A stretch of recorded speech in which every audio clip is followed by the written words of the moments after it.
Markets पे क्या है, यहाँ से बैंक्स ने काफी स्ट्रॉन्ग डिलीवर किया। आई थिंक एक लीडिंग फोर्स थी बैंक्स। अभी भी यहाँ से आगे की लीडिंग फोर्स बैंक्स ही रहेंगी या फिर ये कमान किसी और स्पेस के हाथ में जा सकती है? आपका मार्केट्स पे व्यू अगले करीब करीब 1 से 1.5 महीने के प्रोस्पेक्टिव से, शॉर्ट टर्म प्रोस्पेक्टिव से? धन्यवाद, गुड आफ्टरनून और thank you for having me on your show. देखिए, मैं इतना ही कह सकता हूँ कि इन्वेस्टर के लिए तो अच्छे दिन आ गए हैं और जिस हिसाब से सेंसेक्स निफ्टी बढ़ रहा है और बाकी अन्य जो मिड कैप स्टॉक में जिस हिसाब से करंट आ रहा है, I think client portfolios, investor portfolios are doing very well. उसकी वजह यह है कि कोई ऐसी खास बैड न्यूज नहीं आ रही है वेस्टर्न वर्ल्ड से। जो भी नेगेटिव्स थे जैसे कि war, inflation, FI selling, I think सभी कुछ डिस्काउंट हो चुकी है। और ये जो अर्निंग सीजन गई है, I think by and large एक बहुत ही अच्छी अर्निंग सीजन गई है और वहां पर हमने देखा है कि प्रॉफिट मार्जिन जो पिछले 2-3 तिमाही से दबे हुए थे, we are seeing improvement in profit margin, क्योंकि जो मटेरियल कॉस्ट से, कमोडिटी कॉस्ट से वो कम हुई है। So on the whole I think we are in a very sound wicket और इस लेवल से कंसोलिडेट करके मार्केट और ही बढ़ सकता है फॉर द नेक्स्ट 2-3 मंथ्स और सो।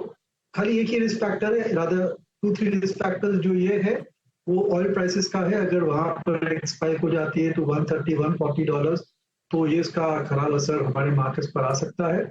और अगर और कोई नेगेटिव इश्यू आ जाता है in terms of a failure of any corporation, large corporation और sovereign debt crisis because of macro headwinds over there, these two factors, ये 2 फैक्टर डिस्काउंट नहीं हो चुकी है। बट ऑन दो आई थिंक इन्वेस्टर को अभी एग्रेसिव और पॉजिटिव अप्रोच लेना चाहिए। Don't wait in the sidelines, put your money to work. जो मनी टू वर्क। और देखिए, बैंक निफ्टी ने फ्रेश ऑल टाइम हाई लगाया है और ये एक कहावत है, जैसे कहते हैं 100 सोनार की एक लोहार की। इंडियन मार्केट में 100 बेयर्स की एक बुल्स की। एकदम जब बुल का एक मूव आता है तो ज़बरदस्त मूव आता है और ये निफ्टी बैंक का मूव ये देखिए क्लियरली बाय ऑन डिप्स क्या ब्यूटीफुली प्ले आउट हुआ है। और आज फिर अब बहुत इंटरेस्टिंग होगा वो जो 18,400 और 18,500 के कॉल राइटर्स हैं। अब उनके अंदर अगर एक जैसे कहते हैं कि जिगर है उस कॉल को कैरी करने का ओवरनाइट, क्योंकि यूएस फ्यूचर्स में हालांकि ऊपर से थोड़ा सा डिक्लाइन आया लेकिन गैप अप तो है। और अगर आज यूएस मार्केट ने वो रैली अपनी रिज्यूम की, जो इन्फ्लेशन के बाद की एक अच्छी रैली बन रही थी यूएस मार्केट में, उससे पहले कि ये जो यूक्रेन वाला मामला आ गया उससे थोड़ा सा मार्केट गिर गए थे। तो आज अगर यूएस मार्केट में तेजी आई और कल एक पॉसिबल है, कल एक्सपायरी डे भी है हर्षिता, कल पॉसिबल है कि मार्केट सीधा खुले ऑल टाइम हाई पर। जो मैंने शो के स्टार्ट में बात की थी कि वो एक पॉसिबिलिटी अभी भी एग्जिस्ट करती है कि अगर आप किसी तरीके से आज 18,480 के करीब का बंद दे दें मार्केट में तो एक कल ऑल टाइम हाई की तरफ मार्केट खुल सकता है। दीपन, गुड आफ्टरनून। एक आईटी में काफ़ी टाइम के बाद रौनक लौटी है और नैस्डैक में भी क्लियर एक रिवर्सल है। बॉन्ड यील्ड्स कूल ऑफ हुई हैं, यूएस में थोड़ा सा इन्फ्लेशन का रिस्क कम हुआ है। लग रहा है यहाँ पर सिलेक्टिवली वापस बाइंग की जा सकती है। Good afternoon Anuj. Definitely I think जो आईटी शेयर्स की जो ट्रेडिंग हो रही है, जो इन्वेस्टर निवेश कर रहे हैं, I think they are looking beyond the current macro headwinds. ये ऐसा सोच रहे हैं कि देखिए आईटी तो एक लंबी घोड़े की रेस है। The IT companies business model is sustainable for many many many years और जो आईटी की डिमांड है दैट विल सर्टेनली थोड़ी बहुत प्रेशर आ सकती है because of all these trends which are there in US and Europe. But long term trends IT spending पे काफी अच्छे हैं and if you are able to have a slightly longer term view like 2-3 years और so, तो जब भी ये economic factors reverse हो जाएंगे यूएस और यूरोप में, then IT company should do very well and therefore I think long term investors are taking positive view on IT. और जो रुपी घटा भी है उसका भी आई थिंक काफी असर से फायदा होना चाहिए from the December quarter onwards.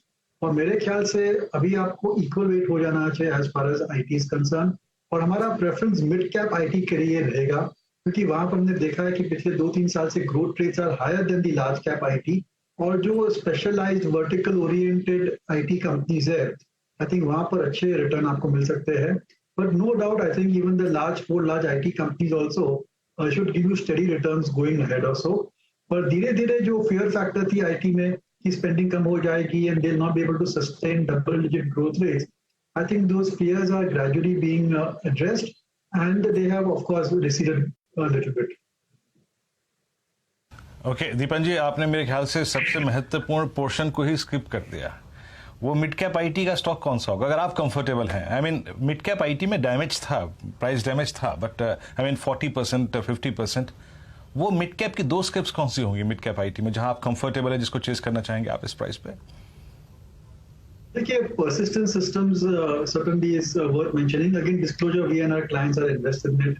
दूसरी स्क्रिप्ट है KPIT, और इसके अलावा LTTS और Tata Elxsi also need to be mentioned. हालांकि टाटा एलेक्सी की जो प्राइस अर्निंग मल्टीपल है वो एब्सोल्युटली प्रीमियम लेवल पर है, तो may be investors can avoid that. पर ये जो 3-4 कंपनियां हैं, उनकी खास बात ये है कि they are focused on very specific verticals जहां पर इतना दबाव नहीं आया as far as IT spending is concern. Valuations premium level पर है, पर उनकी growth rates also are very good. और ये जो मर्ज कंपनी होने वाली है माइंडट्री और एल&टी इन्फोटेक की, I think that also will be quite a interesting proposition, क्योंकि both these companies were growing at or above industry growth rates. और ये दोनों कंपनी में सबसे रिस्की फैक्टर उनकी क्लाइंट कॉन्सेंट्रेशन थी, लेकिन मर्ज होने की वजह से they become the 5th largest company in the IT sector. और जो क्लाइंट कॉन्सेंट्रेशन के जो रिस्क फैक्टर है वो काफी हद तक कम हो जाएगी। They are aggressive managements and they are able to get large orders as well, so I would go with that merged entity as well. और ऑन द होल जो बाकी अन्य मिड कैप आईटी कंपनीज है जैसे कि Coforge है and even emphasis, I think they should also do very well. Mid cap IT में फायदा ये है कि आपको $50 मिलियन का भी कॉन्ट्रैक्ट मिल जाता है, तो you are able to sustain that high teens type of growth rates. और उनकी जो ऑपरेटिंग प्रॉफिट मार्जिन है वो भी इंप्रूव धीरे धीरे हो रही है, और जो टैलेंट पर प्रेशर आ रहा था definitely that has come down. So I think many factors going positively for mid cap IT. You can buy them as a basket also, क्योंकि हमेशा मिड कैप स्टॉक में थोड़ी बहुत तो रिस्क रहती ही है।